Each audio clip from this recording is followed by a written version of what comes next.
Hi everyone, Sarah Piddington here, the safety chick. Today we're talking about stress in the workplace, and I have some questions that are being asked to me by a concerned manager. So we hear a lot about stress in the workplace. What's the actual definition of stress in relation to work?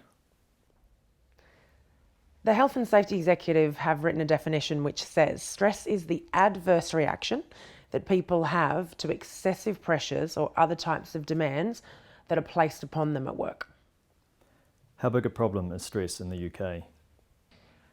Good question. The problem of stress in the UK is massive, as I would say. The Health and Safety Executive reported that for the 2012 year, 428,000 people were off work with stress. That's 40% of all work-related illnesses, which was just under 1.1 million.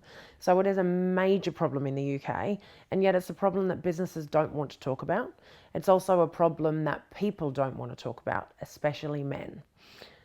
People seem to feel that admitting that they're stressed at work is a sign of weakness, and it really isn't. We have stressors placed upon us these days that we didn't have 50 years ago.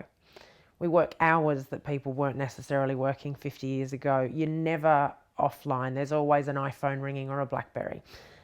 Saying you're stressed, it can be hard to admit and discuss it, but talking about it is the best way forward. As an employer, what should I be doing to minimise the effects of stress on my staff? First thing you need to do is get management commitment. Without your managers being committed, you've got no hope of reducing stress. Middle management and line management are your most important line of attack. Your managers must understand that people suffering from stress are undergoing a lot of physical and physiological effects. Now, they do have an adverse reaction, an adverse effect on health, and it's everyone's responsibility to help tackle it. Senior managers can help write policies like a stress policy, but it's up to the management, midline normally, that implement it. It can be a simple one-pager, your stress policy. All it needs to do is tell your staff that you recognise that stress is a workplace issue and that as a business you're committed to identifying the stressors and reducing them. You must, in your stress policy, make the responsibilities clear. Managers have specific responsibilities, as do H&S, human resources, safety representatives, and each individual employee. You must assess the risks that are facing your business.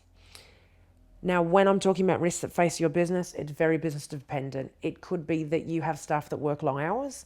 They might work unsociable hours if they're in a bar. They might have a lot of business travel requirements if they're a consultant or a line manager that travels. Business development, workload, bullying, harassment, long working hours, all of these things contribute to stress.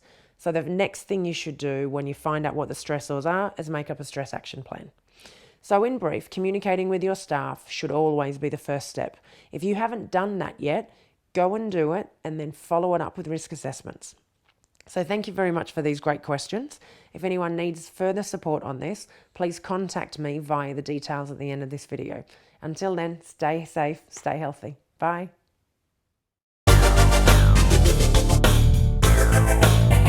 The safety chick.